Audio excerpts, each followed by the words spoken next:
the fight a little later, and the crowd of over 2,000 welcome George Foreman home. He was born here in Marshall. At the age of 2 or 3, he moved to Houston with his folks. His father worked the railroad, and that's where the jobs were at that time, in Houston. But now he is back in Marshall. He has brought some property here. His folks live here sometime in Marshall. And George Foreman getting ready to enter the ring, and the crowd will respond.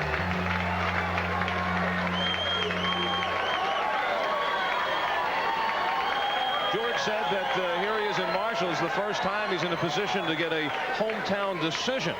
Although for George, that is very rare. He's gone to the decision 4 times in 59 fights.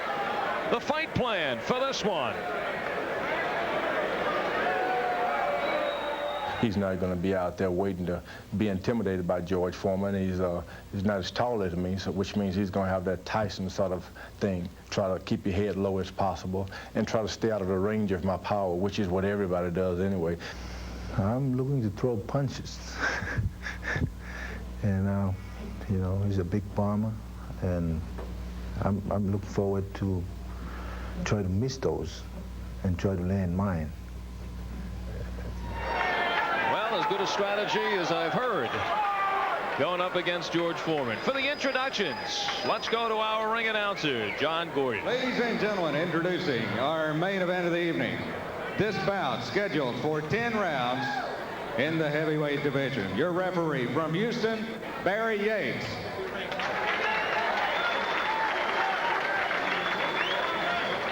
Introducing the principals. First, in the red corner, wearing white trunks, weighing in at 216 pounds, fighting out of Salt Lake City, Utah, with a professional record of 39 wins, 3 defeats, 2 draws, 36 knockouts.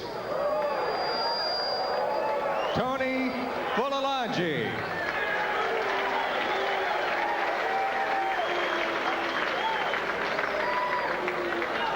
His opponent, fighting out of the blue corner, wearing the red trunks with blue trim. He weighed in at 250 pounds. From Marshall, Texas.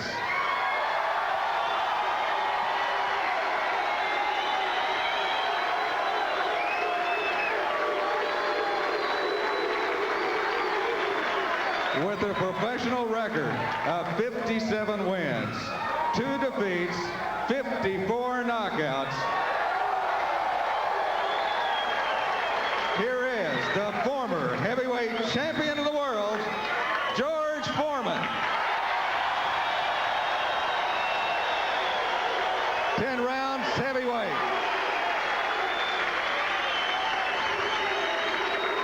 Gentlemen, instructions were given in the dressing room. You got any questions? Protect yourselves at all times. Obey my commands. Good luck. And a look at the tail of the tape.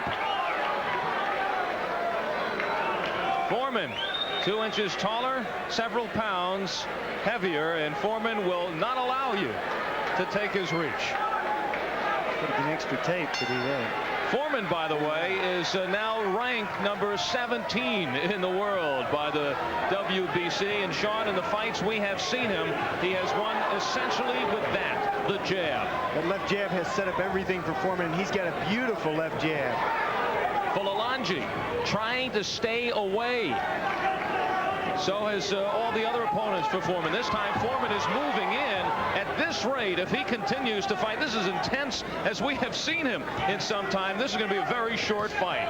Remember, Fulilangi, 36 knockouts and 39 victories, and there he's trying to land the right. That is his chance. That is his hope tonight.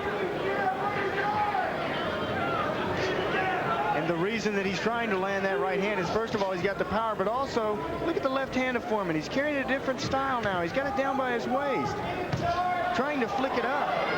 And Fulilangi cannot get cornered.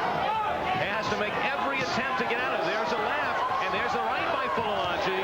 Oh, a big right by Foreman, and now they're trading here in the first round.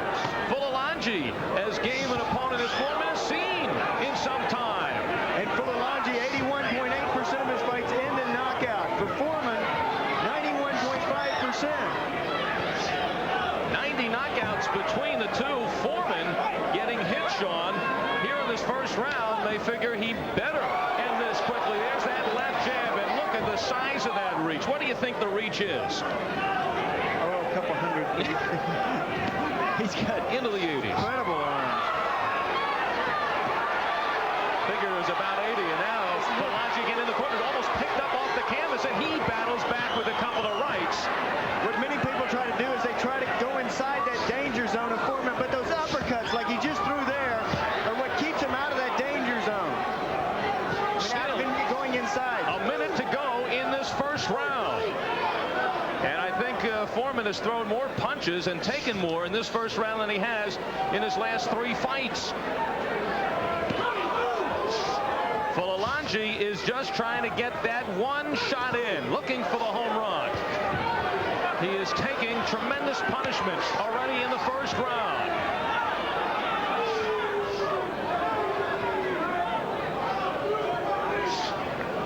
And now holding on with 30 seconds to go in the first. Fulilangi, a native of Tonga, a small island nation in the South Pacific. He moved to Phoenix in 1979, now fighting out of Salt Lake City.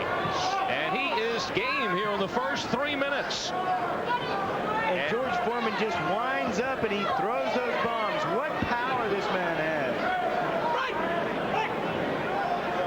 The end of round 1. That long reach and that left jab, such an effective weapon of George Foreman. It set up the right hand and the left hook.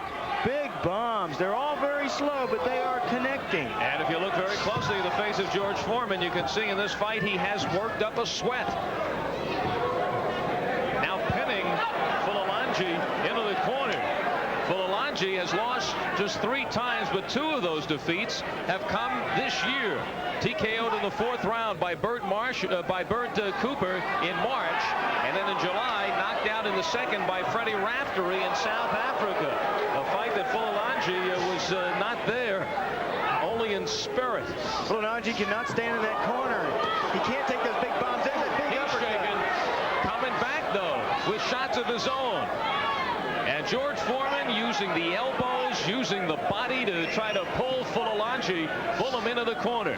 Foreman is so strong and he's got such fantastic balance. There's the uppercut. Fulilangi content, Sean, of staying in the corner. And what Fulilangi tries to do is he tries to lean over in his defense, crouch over. When he does, Foreman sees it and he goes for the uppercut. And he's down for the first time. 3 knockdown rule in effect. He's looking right at the timekeeper with a smile on his face. And he beats the clock. Playing with the timekeeper. And smiling. What a moment to be smiling. And smiling, that man will wipe the smile off your face. George Foreman, here he comes again with those big bombs. We have a minute 15 seconds still left in the 2nd.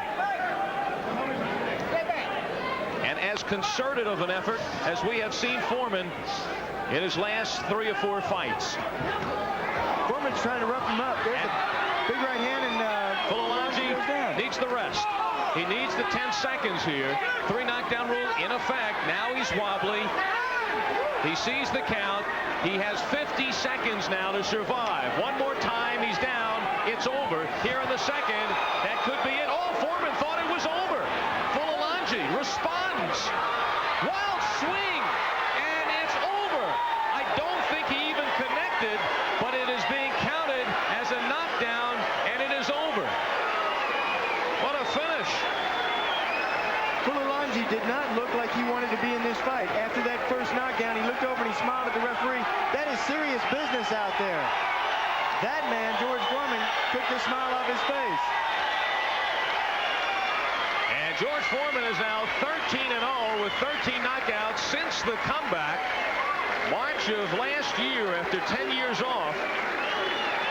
And Foreman now circling the ring with Fulilangi in front of the hometown crowd. And now George Foreman is all smiles. He says, what do you mean I'm not fighting against opponents? And you know, when you think about where George Foreman is coming from, before his retirement, His last fight, he ended with a record of 45-2, and he had 24 of those fights ended in the first 2 rounds. So Foreman explains it's more than an extension of what happened in the olden days. And people can say what they want about George Foreman, but he's still got that power. Boom, look at that left hook.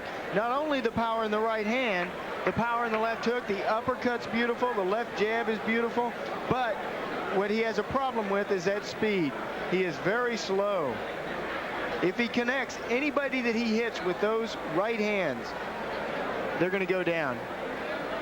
Even a Mike Tyson. Here's a look at the last knockdown.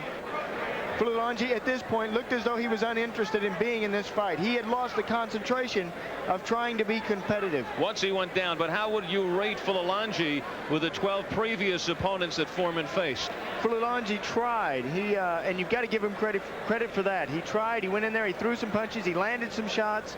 So you've got to give him a little bit of credit. That man, though, George Foreman, has got some incredible power. And some interested spectators watching along with the natives of Marshall. These gentlemen, visitors from the Soviet Union. They are inspectors here to observe the dismantling of ballistic missiles under the INF Treaty. And that is taking place in nearby Karnak, Texas. And there's also a team of Americans now in the Soviet Union doing the same. And they saw some missiles being thrown right here in the ring. Let's get the final time from our ring announcer. About 2 minutes and 26 seconds into the second round. George Foreman. 60th fight in his professional career, and George Foreman's record ups to 58 victories against 2 defeats, those against Muhammad Ali and Jimmy Young, and it's knockout number 55. George with Sean next. This is a peerless do-it-yourself faucet made with solid brass and stainless steel. George had told everybody to say hello to USA from Marshall, Texas, and that's exactly what they did. George, 226 is the second round. Any problems tonight? Right, he caught me with a couple of good right hands, and I thought that my left eye was going to start swelling, so I had to really go on for a knockout, although I didn't intend to do it earlier. The left jab was working, but I didn't expect him to have so much power. At 216, I guess you just can't play anybody cheap. You told me about that earlier today. Did he come at you like you expected? No, I didn't expect it. I thought he would be more cautious and he wouldn't have half the amount of power that he had. He's got some power in that right hand. That was catching you over the left eye. Yeah, it was shaking me up a little bit too. So we're going back in the gym and work on that because there are some hard hitters around. You just got to, hey, he's got knockouts too. Now tell me, what does a win over Tony Fulilangi do for George Foreman? Well, this was a top fight. He's been in with some top-rated fighters who fought contenders, and he should be a contender himself. So it's putting me in the top. This fight was approved for Las Vegas, Nevada, so this is a top-rated fighter. And now I'm willing to fight Mike Tyson anytime that's been offered. $12 million. Some promoters have offered him for Seattle, Washington to fight George Foreman. He's turned it down so far, at least his managers are. I want to fight Mike Tyson. I'm not interested in fighting contenders. I want to fight Mike Tyson. Why pretend? It's my understanding that you may be fighting Jose Ribalta next. What about him? Wouldn't that be wonderful? We're trying to get as many of the top-rated contenders as we can, and we want to bring them in places where they've never seen boxing. We hope to fight again in Mobile, Alabama, the great state of Alabama. That's where all the good people are. But the contenders don't seem to want to leave Las Vegas. They get hooked on that good food and easier living. So I'm having a good time. I'm a top fighter. I'm back. I'm ready to fight Mike Tyson. I'm ready to fight not only Mike Tyson, but whoever considers themselves champion. But the USA Network has really afforded me the opportunity to really showcase my skills. And now the country is right behind George Foreman again. And I'm telling you, this boy from Marshall, Texas, east of Houston, is on his way back to recapturing the title. Now, George, you weighed in today at 250. That's heavier than your last fight. How did the extra weight feel? Is that why you're sweating so much? Not really. You practice dehydration from time to time. I just decided I'm not going to do that anymore. I'm going to drink all the liquids I want. And some of the marathon runners gave me some advice because it was always a question mark behind my stamina. It was mainly because I did practice dehydration. But some of the marathon runners have in Houston, Texas, have showed me how to run and how to drink my waters and everything. So they told me to be a bit heavy because I can use it over the latter rounds.